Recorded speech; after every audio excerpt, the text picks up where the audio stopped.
Église méthodiste unie, Côte d'Ivoire.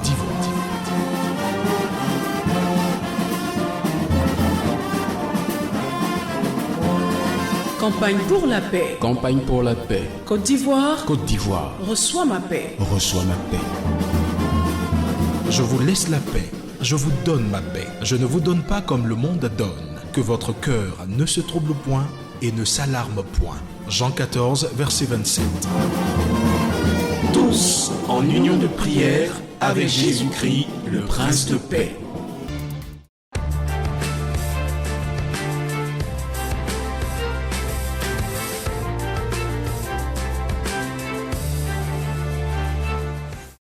Nous prions le Seigneur. Toi qui es le Prince de paix, tu nous as dit avant de partir, je vous laisse la paix, je vous donne ma paix. Je ne vous la donne pas comme le monde donne. Seigneur, le monde offre une paix factice, mais toi tu nous donnes une paix durable et une paix pour l'éternité. Nous prions, Seigneur, au moment où nous ouvrons cette rencontre, que ta paix habite les cœurs. Nous t'en supplions.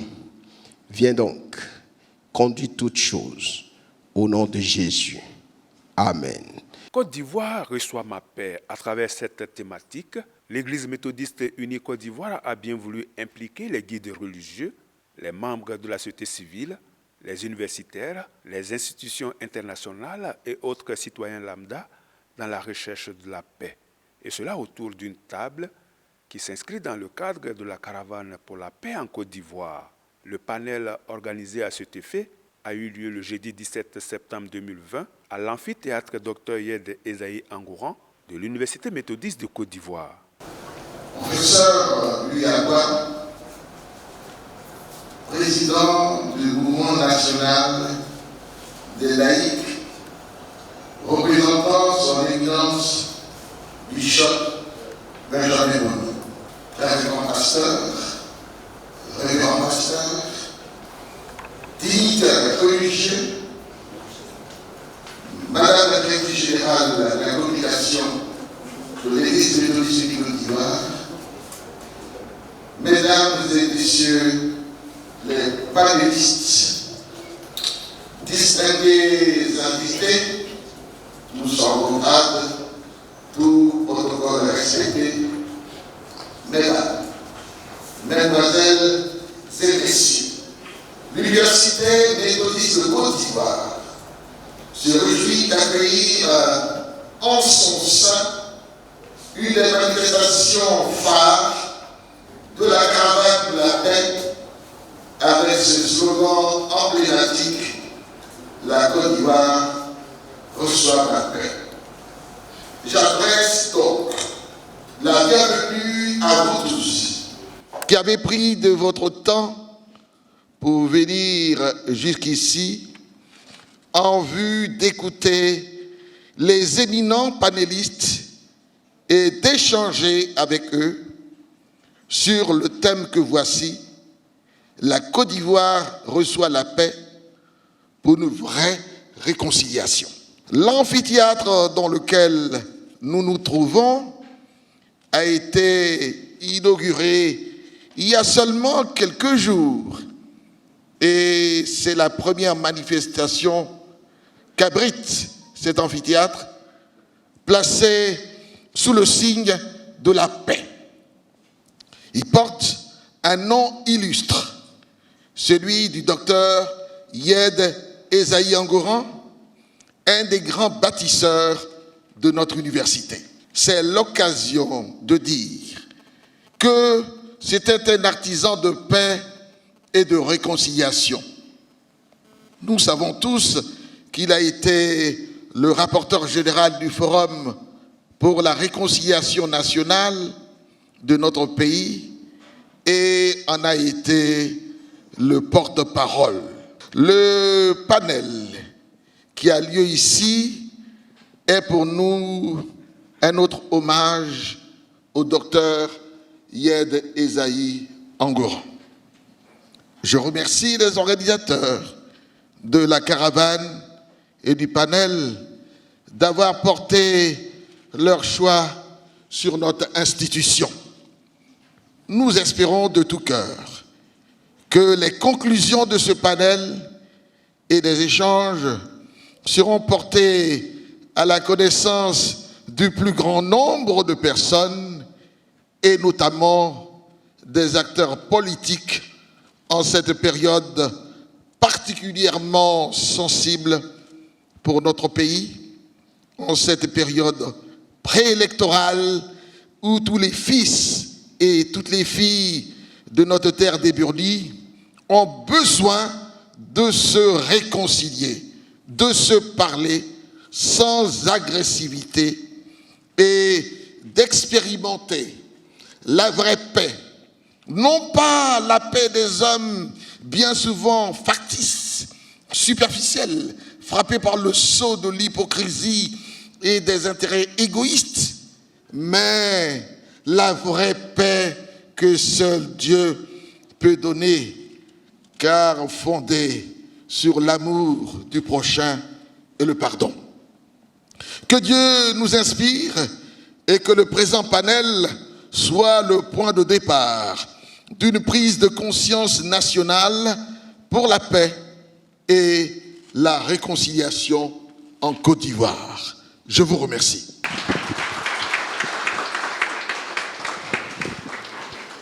Donc, très révérend André Ake Esso, très révérend pasteur Marcel Tata, révérend père Augustin Oubrou, imam Issouf Doumbia, le professeur René Nalega, président de Messi, mesdames et messieurs les présidents des institutions de la conférence, je vois madame Marceline Beda, je vois le président Laurent Bata du site Abidjan Nord, je vois aussi le président de l'Association des hommes, M.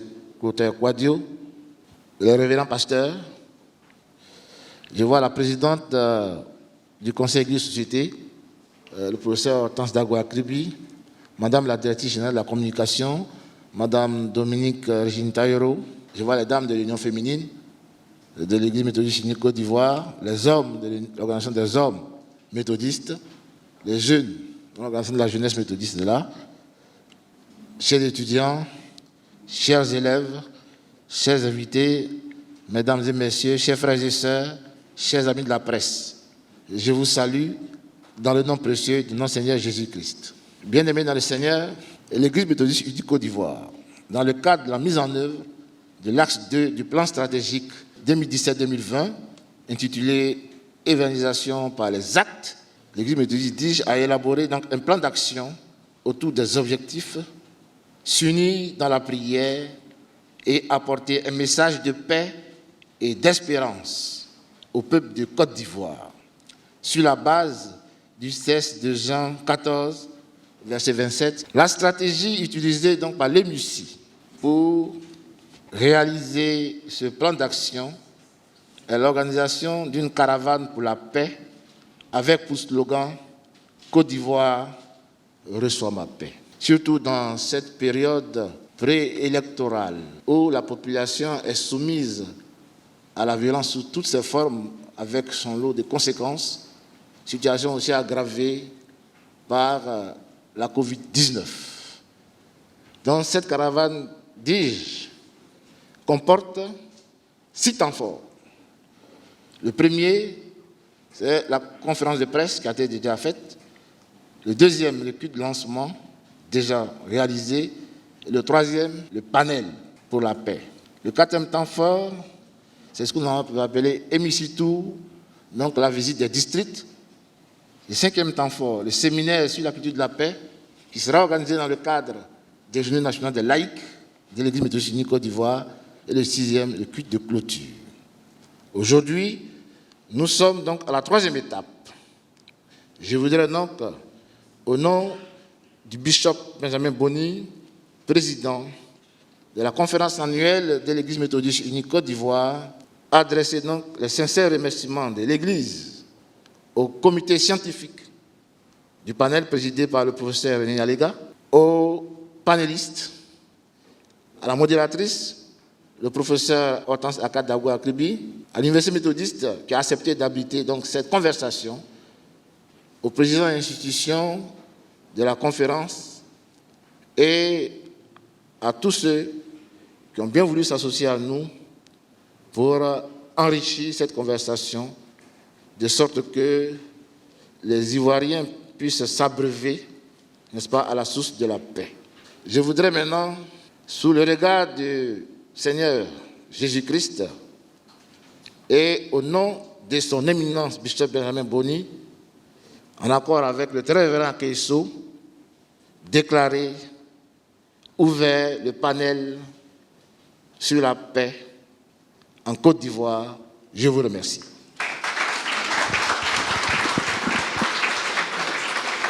Merci beaucoup. Je voudrais saluer toute l'Assemblée ici réunie autour de cette thématique combien de fois importante et qui porte sur la paix et sur la réconciliation. Alors, le thème autour duquel nous allons échanger, parce que nous voulons une relation très interactive avec vous en tant que public, c'est le thème « La Côte d'Ivoire reçoit la paix pour une vraie réconciliation ». Alors, pour ce thème, nous avons d'éminentes personnalités qui ont accepté de venir participer à ce panel afin de nous apporter leur éclairage sur la question de paix et de réconciliation. Une situation préélectorale avec, nous le pensons et nous le voyons et nous le vivons, beaucoup de stress au niveau des populations, beaucoup d'attentes au niveau des populations et surtout beaucoup de recherche de ce que cela va être demain au niveau de chaque individu. C'est la raison pour laquelle nous avons choisi des panélistes. Ce sont des personnes qui sont éprises de paix, de réconciliation et qui souhaitent échanger avec nous, mais échanger aussi via les réseaux sociaux sur ces questions en particulier et sur la démarche réflexive que nous devons avoir. Alors, pour les étudiants qui sont présents, pour les élèves, nous souhaitons que ce soit un moment où chacun continue de cultiver cette graine de paix et de réconciliation. Donc, nous vous invitons à être attentifs et à pouvoir, après, restituer autour de vous et surtout avoir des comportements de paix. Alors, le premier panéliste que je vais vous présenter, c'est l'imam Issouf Doumbia. Merci beaucoup. L'imam Issouf Doumbia a une maîtrise en droit islamique. Il a été pendant 15 ans imam à Philadelphie, aux États-Unis, et actuellement, il est vice-recteur de la belle mosquée Salam du Plateau. Il est également directeur adjoint de la radio El Bayan, et il a accepté d'intervenir ici au cours de ce panel parce que pour lui, le devoir des leaders religieux, c'est justement de cultiver la paix par la sensibilisation et pour la prévention de tout ce qui peut permettre le bien-être de l'homme. Donc, je voudrais en votre nom que nous puissions ovationner l'imam et lui dire merci.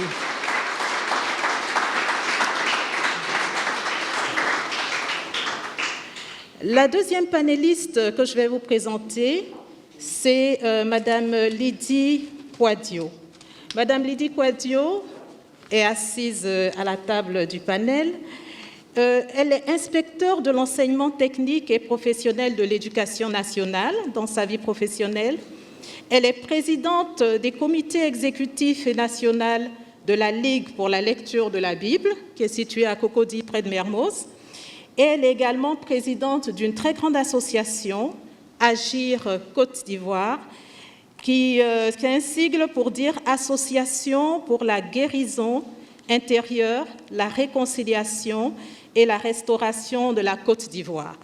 C'est une grande dame qui a voulu savoir ce que c'est que la paix, qui allait se former pour aider chacun d'entre nous à avoir la paix, à retrouver la paix intérieure, et donc elle partagera avec nous sa riche expérience. Je vous prie de l'ovationner.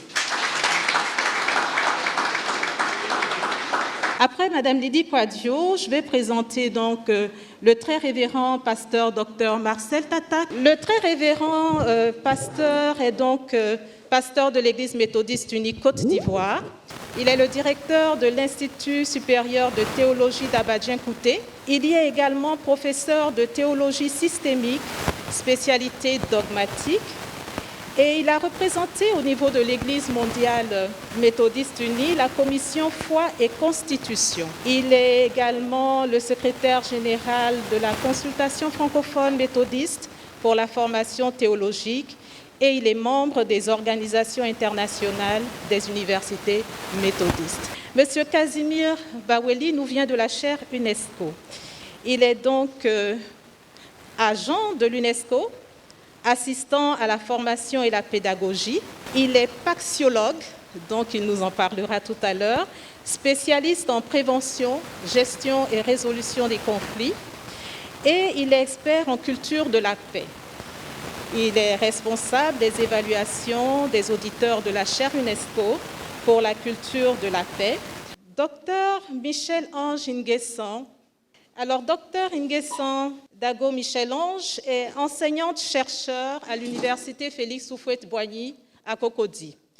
Elle est maître assistante, elle est spécialiste en socio-économie urbaine, elle est membre fondateur de l'ONG Agir pour la cohésion sociale.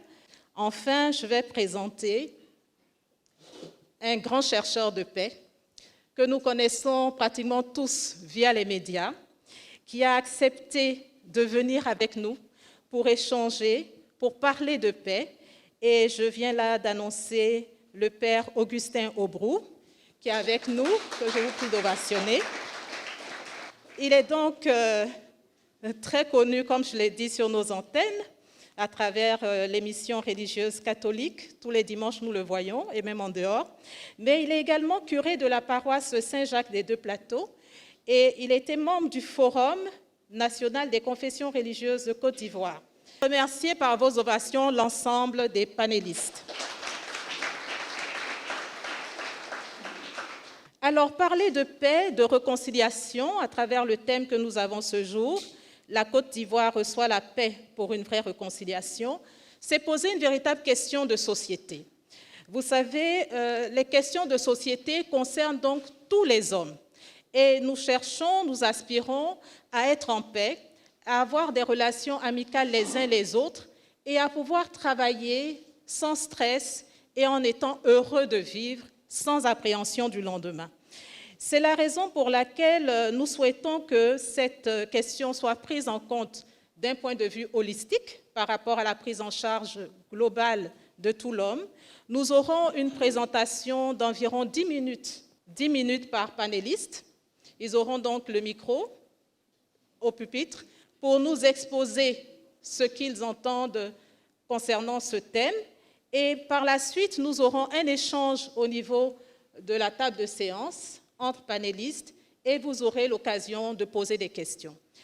Ainsi, je vais appeler le premier à intervenir en tant que panéliste. Je vais appeler l'imam Issouf Doumbia.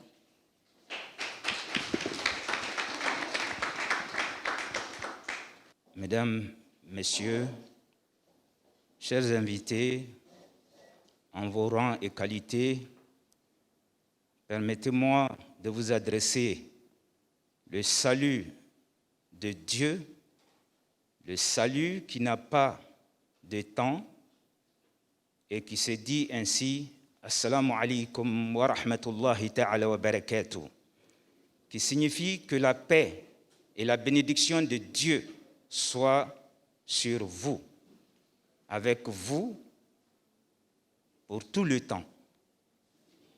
Chers frères et sœurs, je représente ici le recteur de la mosquée Salam, qui veut dire la paix, le recteur Cissé Djigiba, qui est en même temps le président de l'Union des médias confessionnels de Côte d'Ivoire. Donc, il m'a demandé de le représenter pour cette cérémonie qui est aussi importante. On doit savoir que ceux qui ont organisé cette cérémonie, leur souci est de réconcilier les gens, puisque le thème est « La Côte d'Ivoire reçoit la paix pour une vraie réconciliation ». Alors, je dirais d'abord, Seigneur, merci de m'avoir associé à cette rencontre, parce que je viens remplacer mon patron. Je reviens à ce thème pour dire merci aux organisateurs qui se soucient de cette période qui est très sensible. Et il faut, en tant que religieux, que nous jouons notre rôle, qui est de sensibiliser ceux qui sont dans l'arène politique, parce qu'ils sont tous des gens qui vont dans des lieux de culte, que ce soit à la mosquée ou à l'église. Alors, c'est une opportunité qui nous est donnée de jouer notre rôle. Donc, je vais dire comme ça que, en définition, la paix, c'est le rapport calme entre citoyens. Et c'est l'absence de troubles, de violences. Et la réconciliation, c'est l'action de réconcilier des personnes ou de se réconcilier avec quelqu'un. Donc, c'est le résultat de cette action. Alors, qu'est-ce que c'est que la réconciliation? Surtout quand elle est nationale. L'objectif est d'aider les sociétés traumatisées par la violence à faire face à leur passé de façon critique afin de sortir de leur crise profonde et d'éviter que de tels faits se reproduisent dans un proche avenir. Alors, comment faire pour réconcilier des gens qui vivent dans une même contrée, comme la nôtre? Premièrement, il faut essayer de rester calme. Ça, c'est important. Partout où vous allez vous trouver, si vous savez contrôler votre tempérament, vous plaisez à Dieu lui-même et vous donnez une assurance à vos semblables. Alors, quand vous devez vous réconcilier avec autrui, mettez-vous à sa place. Parce qu'on ne vous réconcilie pas quand vous êtes unis. C'est parce qu'il y a divergence de vues. Alors, mettez dans votre esprit que je dois me mettre à sa place pour comprendre pourquoi il a un point de vue divergent avec le mien. Évitez aussi les paroles blessantes lorsqu'on veut réconcilier. Et ce n'est pas ce que nous voyons actuellement. Alors aujourd'hui, avec les réseaux sociaux, vous trouvez que d'autres pensent qu'ils ont libre cours à la parole, ils peuvent tout dire. On est libre de s'exprimer, mais il faut éviter les paroles blessantes. Et il faut tout faire pour trouver la racine du problème. Lorsqu'on veut réconcilier les gens, quand on trouve la racine du problème, on peut trouver la solution au problème.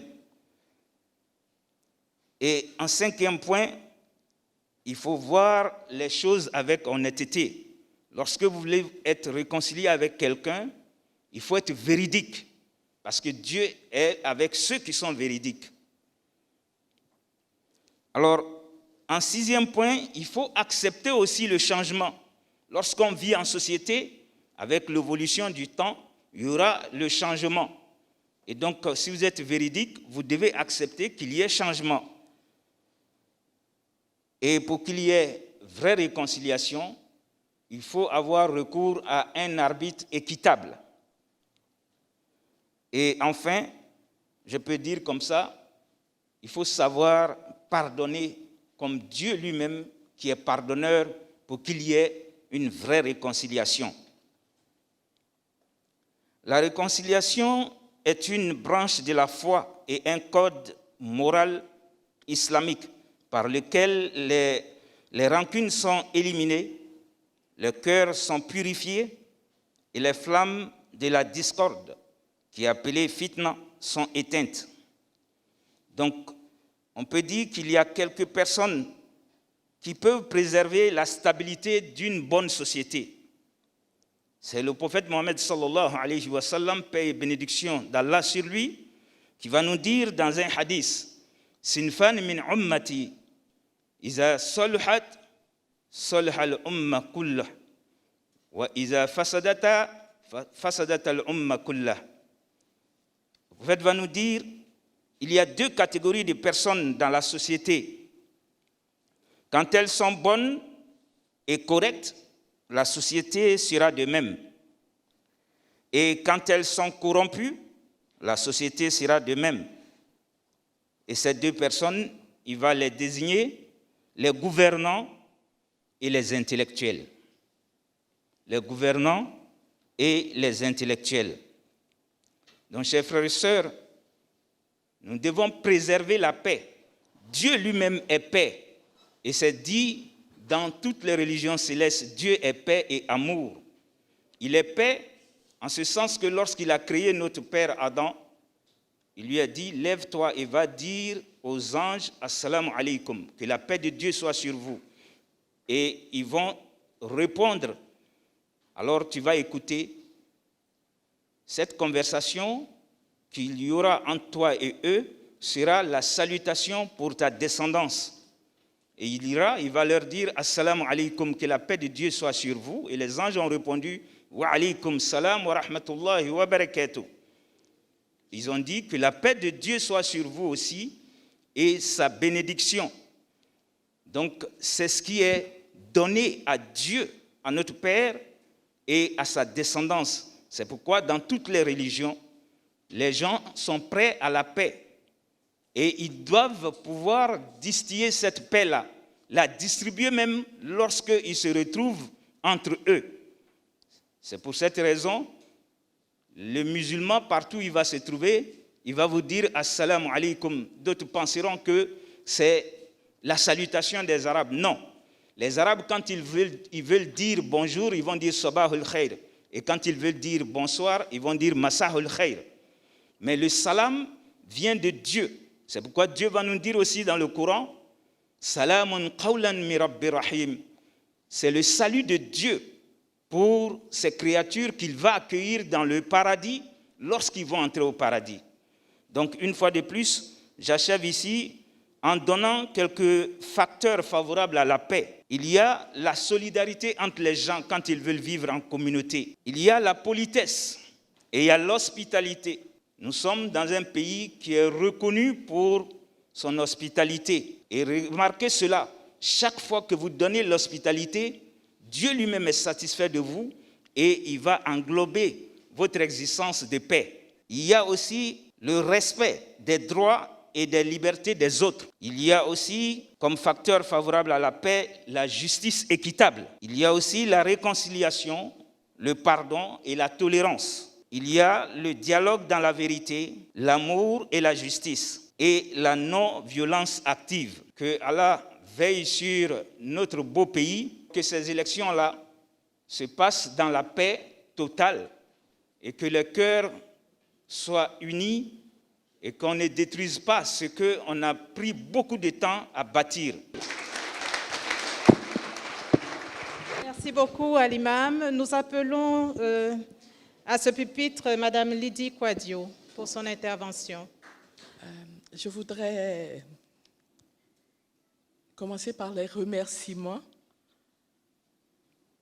à l'éminent bishop Benjamin Boni et au président des laïcs ici présents pour le représenter. Je voudrais dire mes remerciements également au comité d'organisation de la caravane, Madame le DG de la communication de l'église Emusi, au président de l'université qui nous accueille et à mon frère Amos Boni, secrétaire général de l'université. et ancien président de la Ligue pour la lecture de la Bible. Je voudrais saluer également quelques personnes que je sais qui sont là. Je voudrais donc commencer par présenter l'organisation que nous présidons, Agir Côte d'Ivoire. Il s'agit de l'Association pour la guérison intérieure, la réconciliation et la restauration en Côte d'Ivoire. Nous sommes des bénévoles épris de paix et de réconciliation, issus de différentes couches sociales, de différentes dénominations chrétiennes, de tous âges, de toute ethnie. Et nous avons comme vision une société où règne la paix, l'égalité dans la diversité de notre pays, où règne l'unité et la justice pour un développement durable. Notre mission, en réponse à l'appel de Dieu pour la réconciliation, selon la Bible en 2 Corinthiens 5, 18 à 20, c'est d'accompagner la Côte d'Ivoire et les pays francophones dans leur voyage vers la guérison et la réconciliation de notre pays. Que faisons-nous exactement? Nous faisons la promotion de la paix et la réconciliation entre les hommes et dans les communautés au travers d'ateliers de guérison des blessures intérieures liées au conflit. Aujourd'hui, depuis 2017, Abidjan abrite l'École internationale de réconciliation francophone. L'histoire de cette organisation a commencé en 2012. Comme nous le savons tous, depuis 2002 et bien avant, notre pays est en proie à beaucoup de conflits, d'instabilité, de remous, de mouvements et de souffrances. Cette instabilité et ces remous ont eu leur pic en 2010 à l'occasion de la crise post-électorale qui a causé aux Ivoiriens et aux personnes résidant en Côte d'Ivoire de graves traumatismes qui ont laissé des traces dans la vie des populations d'aujourd'hui et de demain. En effet, les combats ont cessé, mais nous le savons tous. Nous sommes en train de le comprendre. La fin des combats n'est pas forcément le retour de la paix dans les cœurs. Les réglementations institutionnelles font un travail, certes, mais ne suffisent pas pour ramener la paix dans le cœur de l'homme. Les résultats des ateliers de guérison que nous avons animés sont multiples. Je voudrais simplement vous donner l'exemple d'un jeune homme, un jeune élève, pendant l'un de nos ateliers dans la région de Diokwe, qui a participé et qui, pendant des enseignements de sa place, nous l'avons vu trembler. Nous sommes allés vers lui, nous sommes sortis avec lui et il a avoué que pendant les événements de 2010, ses frères et lui, dans un des villages de la région, se sont enfuis en brousse, mais ont été rattrapés. Et sous ses yeux, ses 4 frères ont été égorgés et on lui a laissé la vie sauve après l'avoir frappé. Mais son frère aîné, avant sa mort, a donc fait promesse à ce jeune homme qui venait d'avoir son BEPC et qui se trouvait dans la ville de Diokwe à la rentrée scolaire parce qu'il était affecté dans cette ville, dans un collège de la place, son frère aîné lui a fait promettre de les venger. Ce jeune homme, donc, a eu dans le cœur ce projet de vengeance quand nous sommes arrivés avec l'atelier de guérison. Il a donc, après le travail qui a été fait, ce jeune homme de 17 ans, en tremblant et en pleurant, a renoncé ce jour-là à son projet de vengeance de son frère. Ils sont multiples, ces cas que nous avons rencontrés pendant la centaine d'ateliers que nous avons animés depuis 2012. Le contexte ivoirien actuel est un contexte d'angoisse, de colère et d'amertume. La COVID-19 est également là et continue à faire des victimes. L'approche des élections présidentielles et le souvenir douloureux de 2010 est encore vivace dans le cœur des Ivoiriens. Comme réflexion, nous nous posons les questions suivantes. Quels sont les scénarios qui se profilent à l'horizon? La violence est-elle une option à l'arrangement politique souhaité? Quelles leçons avons-nous tirées de l'expérience 2010-2011, de l'expérience d'autres pays comme le Rwanda, qui, avec ses 85% de chrétiens, a expérimenté la mort d'1 million de personnes en 100 jours au cours du génocide de 1994.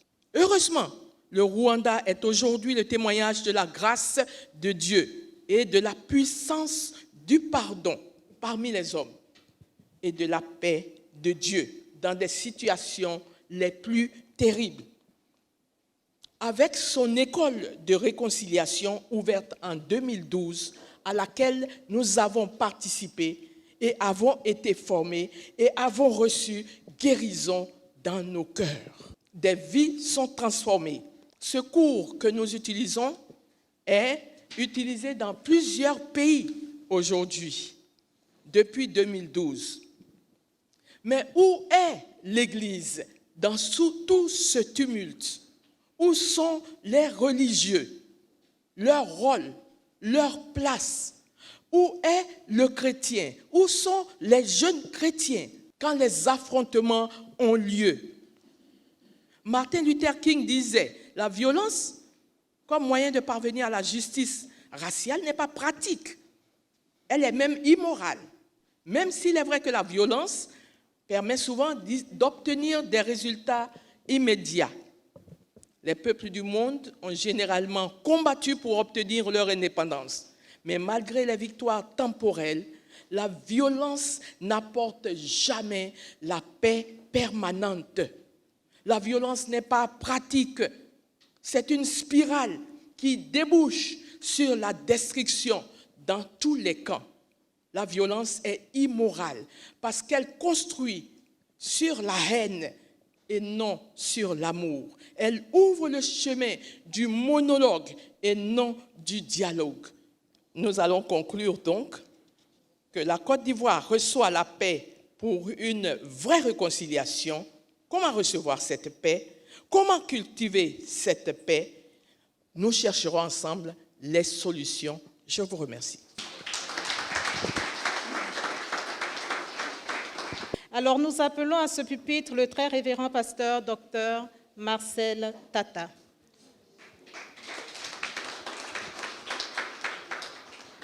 Bien-aimés, je tiens au nom du Seigneur Jésus-Christ à vous saluer, vous tous donc selon vos vocations, vos nominations et vos fonctions. C'est avec grande joie et grand bonheur que nous participons à ce panel important pour notre pays en ces temps où le vivre ensemble est mis à mal par la course aux intérêts partisans. Sur tous les sujets, sur tous les aspects de la vie, l'Église a un mot à dire. Et ce qu'elle dit ne lui appartient pas. C'est la parole de Dieu. Elle ne l'invente pas, elle la prêche et la vit. L'Église parle sans parti pris politique. Le parti pris de l'Église est bénéfique et intéresse tous et chacun. C'est le parti qui prône le salut pour tous, le salut par grâce, défini dans la paix du Seigneur. La Côte d'Ivoire reçoit la paix pour une vraie réconciliation. Voilà le thème à nous soumis dans le cadre de cette rencontre dénommée Panel pour la paix en Côte d'Ivoire. Que dire de nouveau et de pertinent sur la paix dont tout le monde parle? Que dire de ce vocable usité et aimé par chacun, ce vocable que chacun s'invite à vivre en comportement et en conduite, ce vocable que chacun prétend appliquer à sa vie et qui pourtant est une denrée inhabituelle parce que rarissime à diverses étapes de la vie de notre chère Côte d'Ivoire. Notre intervention se veut toute simple au regard du thème qui, bien que complexe, nous ouvre quelques facilités de parole en une dizaine de minutes. Elle commencera donc succinctement par la paix au sens biblique et débouchera sur une expression: celui qui veut la paix, 3 points de suspension. La paix au sens biblique. La paix, oui, la paix, du point de vue biblique, est une vertu essentielle et fondamentale que Dieu communique aux croyants et que celui-ci est appelé à vivre avec lui-même, avec son prochain et avec Dieu. C'est tout le sens du shalom biblique en tant que salutation, bénédiction en 3 dimensions. Paix avec soi-même, paix avec Dieu et paix avec le prochain. C'est pourquoi le croyant qui rencontre son prochain lui dit « Ma shalom ka », c'est-à-dire « Comment va ta paix ?» Sous-entendu, comment va ta paix avec Dieu, avec ton prochain et avec toi-même? C'est dans cette même dynamique que Jésus lance cette parole décisive et rassurante à ses apôtres dans son discours d'adieu. « Je vous laisse la paix, je vous donne ma paix. Je ne vous la donne pas comme le monde donne. Que votre cœur ne se trouble point et ne s'alarme point. » Jean chapitre 17, verset 27. Celui qui veut la paix, 3 points de suspension. D'abord, la paix que le monde donne. La paix que le monde donne est naturellement la paix selon le monde.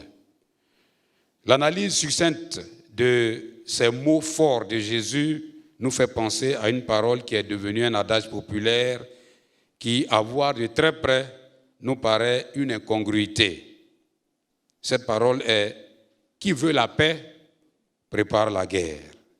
Si tu veux la paix, prépare la guerre. Si vis pacem para bellum », pour le dire en latin, selon Jules César ou l'auteur romain Végès, de la fin du IVe siècle, du début du Ve siècle. Qui veut la paix prépare la guerre, dit-on souvent à l'aise et sans sourciller. Cette paix que l'on veut est celle que le monde donne, parce qu'il s'agit, en y pensant, de préparer la guerre. Une préparation exige des stratégies. Les stratégies de la guerre, les stratégies de préparation de la guerre, nous les connaissons. Elles sont des plus machiavéliques, c'est-à-dire empreintes de mauvaise foi, de perfidie et de tout acte qui fait fi de la vertu et de ses dérivés qui caractérisent les valeurs d'humanité. J'ai été très conforté dans ma position par une citation du Petit Larousse qui dit ceci, parlant de l'adage en question. Qui veut la paix, prépare la guerre. Cette maxime est peu philosophique. Il est paradoxal de dire que les gros bataillons assurent la paix. Les peuples sont de grands enfants. Quand on a de si belles armes, il se trouve toujours des fous qui brûlent de les essayer. Fin de citation. La paix que donne le monde est donc un véritable cynisme. Qu'en est-il de la paix que Dieu donne? Je vous laisse la paix, je vous donne ma paix, je ne vous la donne pas comme le monde donne, dira Jésus. Dans la compréhension de la paix que Dieu donne à Jésus, celui qui veut la paix empêche la guerre. Quand on empêche l'arrivée d'un événement, on prend des mesures et des mesures positives en termes de vertu. Jésus donne la paix en tuant la guerre par l'amour vrai, par la vraie réconciliation à travers laquelle l'on aime son prochain comme soi-même et dépasse même positivement cette réalité de l'amour du prochain pour porter le vrai amour même sur son ennemi. C'est dans cette unique dynamique que la Côte d'Ivoire recevra la paix pour une vraie réconciliation. Vous comprenez donc, bien-aimés, avec moi, que la paix ne peut se décréter, la réconciliation encore moins, parce que ce sont des vertus. Les vertus ne se décrètent pas, elles se cultivent pour être tout simplement vécues. Si je peux me permettre de tirer une conclusion, c'est bien celle-ci en guise d'appel. La réalité de la paix est d'une importance non négligeable. C'est pourquoi nous en appelons à nos sœurs et frères ivoiriens pour qu'ils s'approprient cette paix parce qu'elle vient de Dieu. Qu'ils la cultivent à tout moment pour que sa conséquence, voire sa retombée positive, qu'est la réconciliation, soit la vertu la mieux partagée de tous. Et pour terminer, je voudrais dire le verset biblique qui est finalement qualifié par tous, donc tous les croyants de tous bords, de règles d'or, et qui constitue la clé de toute paix et de toute réconciliation. Tout ce que vous voulez que les hommes fassent pour vous, faites-le de même pour eux, car c'est la loi et les prophètes. Shalom Leka, Eirene Hemin, paix à vous, je vous remercie. Alors, à mon tour de propos, je voudrais dire infiniment merci aux organisateurs, n'est-ce pas, de cette cérémonie, qui donc est une cérémonie qui rassemble, n'est-ce pas. Alors, réconciliation, mais je voudrais vous entretenir aussi sur la culture de la paix comme étant un gage, n'est-ce pas, des élections apaisées. Alors, un bref historique de la culture de la paix. Comme concept donnant lieu à un programme d'action, le concept de culture de paix a vu le jour au cœur de l'Afrique, berceau de l'humanité, mais pourtant terre de souffrance et de sous-développement. Plus précisément à Yamoussoukro, en Côte d'Ivoire, pays longtemps réputé pour sa tradition de paix, mais qui, hélas, vient de connaître une guerre. C'était donc au Congrès international sur la paix, dans l'esprit des hommes réunis sur l'initiative de l'UNESCO, du 26 juin au 1er juillet 1989. Dans sa déclaration universelle appelée Déclaration de Yamoussoukro sur la paix dans l'esprit des hommes, ce congrès invite donc les États, les organisations intergouvernementales et non gouvernementales, les communautés scientifiques, éducatives et culturelles du monde, ainsi que tous les particuliers à, entre autres, contribuer à la construction d'une nouvelle vision de la paix par le développement d'une culture de paix fondée sur les valeurs universelles, du respect de vie, de la liberté, de justice, de solidarité, de tolérance, etc. La charte UNESCO, qu'est-ce que c'est? La charte UNESCO pour la culture de la paix de l'Université Félix Houphouët-Boigny est donc le résultat d'une convention signée le 5 décembre 1997 entre deux structures. L'UNESCO, représenté par donc son directeur général, M. Frédéric Mayor à cette époque, et l'État de Côte d'Ivoire, représenté par donc le président de l'université, le professeur Owa Chopo. Lors de sa création, donc, elle a été perçue comme une réponse possible aux conflits armés, aux troubles sociaux et aux crises politiques qui secouaient l'Afrique. 20 ans après, la chaire UNESCO pour la culture de la paix reste une réalité, une actualité pour promouvoir l'importance de la paix et surtout la nécessité de promouvoir la paix dans l'esprit, d'évoquer donc la culture de la paix, aspiration si chère à l'UNESCO. Comme objectif, nous pouvons retenir de façon succincte que la chaire UNESCO pour la culture de la paix œuvre pour la promotion de la culture de la paix par la formation, la recherche, l'éducation.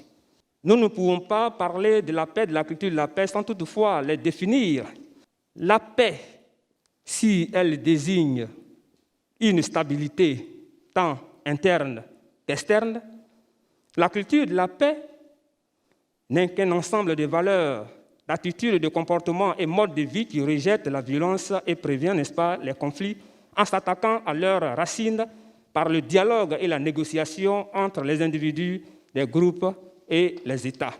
La culture de la paix repose bien entendu sur plusieurs piliers, mais nous en citons quelques-uns, à savoir donc le respect de la vie, l'engagement à respecter pacifiquement les conflits, respecter tous les droits de l'homme, notamment les libertés fondamentales et la réconciliation. Depuis toujours, nos sociétés traditionnelles ont connu, n'est-ce pas, des troubles en leur sein. Mais comment est-ce que ces sociétés arrivaient à réguler, n'est-ce pas, leurs relations, leurs rapports? En cela, nous voulons parler un peu, n'est-ce pas, des alliances interethniques qui étaient donc le socle, n'est-ce pas, de la vie en société du point de vue de la pacification, n'est-ce pas, de ces sociétés. Alors, codifiée par la Charte de Mandé en 1236, est considérée comme la norme suprême de la sociabilité grâce à sa fonction de pacification des tensions sociales. Les alliances interethniques, appelées encore par le professeur Meïté Meké, titulaire de la chaire UNESCO, le Sanaguya, sont donc des pactes de non-agression, de solidarité et d'assistance mutuelle tissés entre deux ou plusieurs identités culturelles, à savoir donc les clans, les tribus, les peuples, les ethnies, etc., en vue de la pacification des relations entre elles pour une meilleure cohabitation.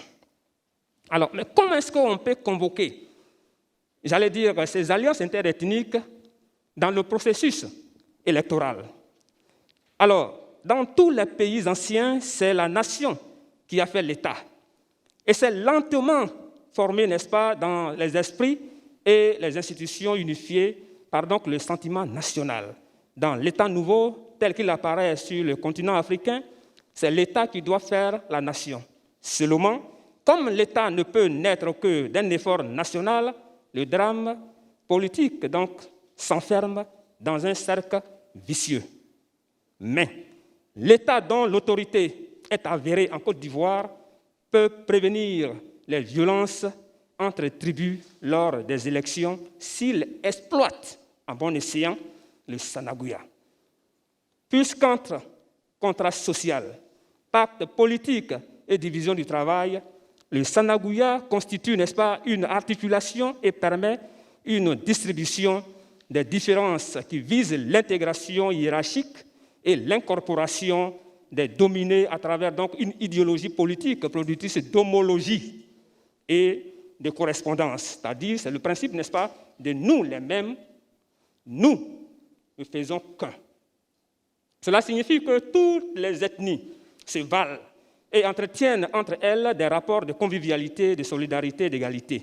Dans le Sanaguya, chaque ethnie est donc l'égale de l'autre et il est facile, dans ces conditions, quel que soit le vainqueur d'une élection présidentielle, législative ou autre, le perdant, en s'appuyant sur le pacte qui le lie à son rival, reconnaisse donc sa défaite sans se sentir ridicule, humilié.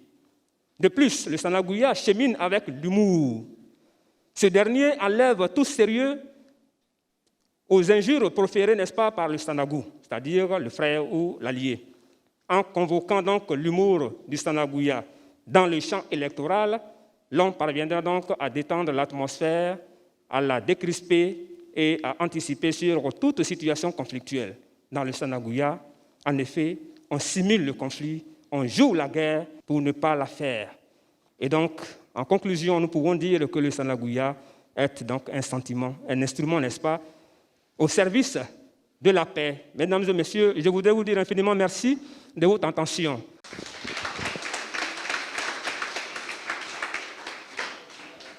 Merci beaucoup à M. Casimir Baweli et nos très fortes salutations au professeur Meïté Meke, qui est titulaire de la chaire UNESCO. Merci. Nous appelons donc à ce pupitre Dr Michel-Ange Inguessan. Elle est sociologue. Merci. Chers invités, je voudrais vous proposer ce sujet qui porte sur la paix en Côte d'Ivoire, l'analyse des défis socio-culturels liés à la cohésion sociale. Il faut connaître ces défis-là parce que les négliger serait régler le problème sur un seul pan. Et omettre les causes, on sera toujours dans le spirale des crises en Côte d'Ivoire. Donc, il faut dire que ce sujet est justifié par 4 constats que nous avons faits.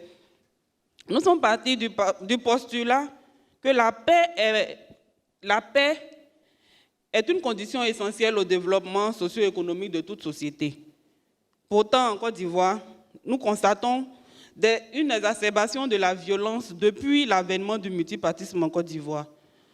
Nous en voulons pour preuve les élections de 1990, de 1995, de 2010, qui ont mis en évidence un environnement sociopolitique tendu et émaillé de violence avant, pendant et même après les élections. Ces événements ont évidemment eu des conséquences importantes sur la vie, c'est-à-dire on a eu de nombreuses pertes en vies humaines, des dégâts matériels importants, des déplacements massifs des populations. On a eu aussi des déplacements même à l'extérieur, ce qui a accentué la fracture sociale. Comme constat qui suscite ce sujet, à cela s'ajoutent les actions successives des gouvernements pour acquérir une cohésion sociale. Il s'agit du forum de réconciliation dont un intervenant a parlé. Il s'agit aussi de la commission Dialogue, Vérité et Réconciliation, du programme national de cohésion sociale. Toutes ces actions ont pour objectif la paix. Mais nous remarquons que malgré tout cela, le problème demeure. Nous en voulons pour preuve les événements récents à Divo, à Bonoua, à Gagnoa, à Daoukro. Tous ces événements-là montrent que tous ces efforts institutionnels et ces conséquences n'ont pas d'effet sur la continuité de ces violences-là. C'est pourquoi nous voulons analyser les défis, ces défis-là qui sont liés à l'acquisition de la paix durable en Côte d'Ivoire. La méthodologie, ce sont des recherches documentaires, des entretiens et l'observation. Nous voyons comme défi la politique foncière de Côte d'Ivoire depuis 1955 jusqu'à nos jours, qui est non satisfaisante pour les acteurs. C'est-à-dire, au temps d'Houphouët-Boigny, nous avons eu une politique foncière qui encourageait l'accès de tous à la terre, à travers le slogan populaire « La terre appartient à celui qui la met en valeur ». Cette politique a été contredite en 1990 par Laurent Gbagbo qui vient et qui dit que la terre appartient à son propriétaire. Donc ces logiques qui s'affrontent sont des facteurs confligènes. Parce que les acteurs qui s'affrontent ne sont pas... Chacun essaie de tirer cette loi en sa faveur. Et c'est un foyer de conflit. À ce foyer-là s'ajoute la gestion même de la crise économique que la Côte d'Ivoire a connue en 1980. C'est juste un rappel. Hein. En 1980, avec la crise structurelle que connaît la Côte d'Ivoire, Houphouët-Boigny encourage la politique du retour à la terre, alors que les terres sont déjà occupées par les migrants qui sont venus les mettre en valeur. S'ensuit des affrontements. Donc ces deux facteurs qui sont déjà confligènes, à ces facteurs-là, c'est ajouté le jeu des acteurs politiques, c'est-à-dire les candidats aux élections présidentielles qui utilisent ce terrain-là pour essayer de créer des divisions au sein des populations. Donc ces trois facteurs réunis contribuent gravement à la fracture sociale. Donc il ne faudrait pas les oublier dans la recherche de solutions. Pour faire court, nous pouvons dire en conclusion que ces facteurs cités mettent en évidence les difficultés à surmonter pour parvenir à une cohésion sociale gage de paix. Sur ce, merci.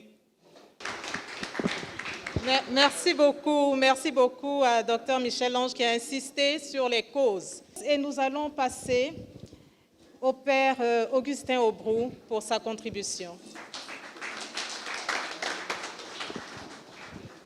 Merci. Pour faire court, je voudrais vous remercier tous de m'avoir invité. Chers frères, chères sœurs, la ferveur priante de toutes les confessions religieuses confondues, l'obstination remarquable de tous les partis en présence dans la recherche d'une paix véritable, tout cela est œuvre de l'Esprit de Dieu, maître de l'histoire et des hommes, esprit de pardon, de réconciliation et de paix durable. Aujourd'hui, plus particulièrement, au plus profond de notre cœur, Dieu nous décrit la paix et retrace pour notre pays les chemins pour y parvenir. D'entrée de jeu, en effet, demandons-nous qu'est-ce que la vraie paix? Qu'est-ce que la vraie paix? Philosophes, sociologues et théologiens en donnent à qui mieux des définitions plus ou moins savantes. En résumé, nous pouvons dire ceci. La paix n'est pas simplement une absence de guerre. Elle ne se réduit pas à l'établissement d'un équilibre entre forces adverses. Elle ne provient pas d'une domination despotique, mais il est tout à fait exact et approprié de l'appeler l'œuvre de la justice. Elle est le fruit d'un ordre inscrit dans la société humaine par son divin fondateur. Ordre à réaliser par les hommes qui aspirent toujours à une justice plus parfaite. La paix, elle n'est jamais acquise une fois pour toutes, quelqu'un l'a dit ici tout à l'heure. Elle est sans cesse à construire. En outre, comme la volonté humaine est faillible et qu'elle est blessée par le péché, la réalisation de la paix exige que chacun sache toujours dominer ses passions et que l'autorité légitime demeure vigilante. Mais cela ne suffit pas. Pour que la paix sur cette terre soit obtenue, il faut que le bien des personnes soit en sûreté. Il faut que les personnes soient en sûreté. Il faut que les hommes se communiquent spontanément dans la confiance, les richesses de leur esprit et de leur génie créateur, qu'il n'y ait pas l'économie de la connaissance. La ferme volonté de respecter les autres hommes et les autres peuples ainsi que leur dignité, la recherche effective de la fraternité sont absolument nécessaires pour la contribution de la paix. C'est ainsi que la paix est le fruit de l'amour qui va plus loin que les avantages procurés par la justice. L'Église enseigne qu'une paix véritable n'est possible que par le pardon et la réconciliation. Il n'est pas facile de pardonner. Face aux conséquences de la guerre et des conflits, car la violence spécialement, lorsqu'elle conduit jusqu'aux abîmes de l'humanité et de la détresse, laisse toujours en héritage un lourd fardeau de douleur qui ne peut être soulagé que par une réflexion approfondie loyale et courageuse, commune aux belligérants, capable d'affronter les difficultés du présent avec une attitude purifiée par le repentir. Le poids du passé, qui ne peut pas être oublié, ne peut être accepté qu'en présence d'un pardon réciproquement offert et reçu. Il s'agit d'un parcours long et difficile, mais pas impossible. On peut y arriver. Oui, la paix est possible et en voici quelques chemins. Allons à la racine de nos malheurs. Nous trouverons le déficit énorme de deux valeurs, Dieu et la dignité de la personne humaine. En effet, beaucoup d'Ivoiriens proclament leur foi en Dieu. Ils le disent, mais cette foi en reste superficielle, cérébrale. Elle ne descend pas assez pour devenir expérience, intelligence du cœur. Beaucoup sont baptisés, mais sont peu convertis. Leur familiarité avec les choses spirituelles reste circonstancielle, institutionnelle. Il leur manque de faire un choix de Dieu qui les engage. Le mal ivoirien n'est-il pas d'abord un manque d'équilibre spirituel avant d'être économique, social et politique? Biaisé, tricher avec Dieu, l'on triche avec l'homme. Si vous croyez vraiment en Dieu, il vous renverra au respect scrupuleux de la dignité humaine. Il vous fera comprendre que tout homme en face est votre égal en valeur intrinsèque. En plus du respect de la dignité humaine, laissons éclater en nous la vérité, socle de toute bonne société. Sauf votre honneur, en Côte d'Ivoire, nous nous sommes laissés enfermer au sommet comme à la base dans une culture de mort qui se traduit trop souvent par ce savant cocktail de vérité, de demi-vérité et de grossiers mensonges. Arrêtons les viols de conscience, l'intoxication professionnelle des esprits. Alors, la splendeur de la vérité illuminera notre visage d'homme revenu du monde des ténèbres. Pour une paix véritable et surtout un type nouveau d'habitants qu'il nous faut promouvoir.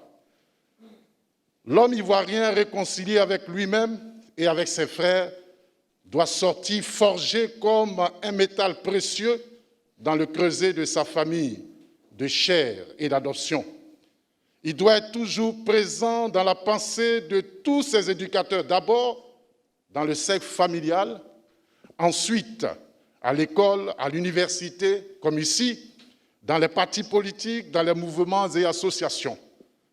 Tous ceux qui interviennent dans la presse, à la radio, à la télévision et dans tous les médias doivent participer à l'émergence de cet homme nouveau, tourné vers les autres, inventif et bon. Les chefs religieux, dans leur église, leur mosquée, dans leur temple, tous leurs lieux de prière et de réflexion doivent porter comme un impératif la naissance et l'éducation de cet homme nouveau, épris de paix, parce que le cœur débordant de vérité et d'amour. Si dès la tendre enfance, ce citoyen nouveau baigne dans cette atmosphère d'oubli de soi, de pardon mutuel et de respect de l'autre, parce qu'il porte en lui la splendeur de la vérité et de l'amour, parce qu'il est convaincu de la supériorité de l'amour sur la haine, il contribuera, chers frères et sœurs, à guérir les blessures nombreuses laissées par la crise actuelle. Et je conclus, ainsi, il participera à la résurrection de la Côte d'Ivoire. C'est seulement à cette condition que la Côte d'Ivoire recevra la paix pour une réconciliation vraie. Je vous remercie.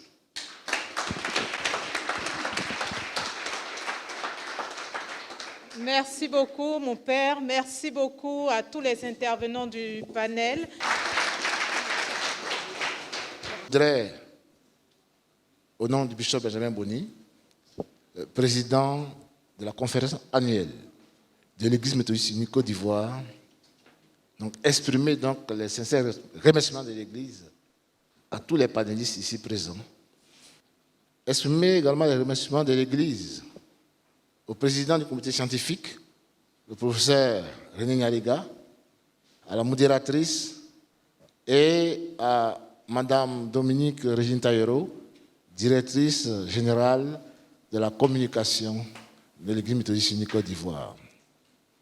Ce panel a montré que nos églises, nos confessions religieuses, je voudrais dire, œuvrent dans le cadre de la paix.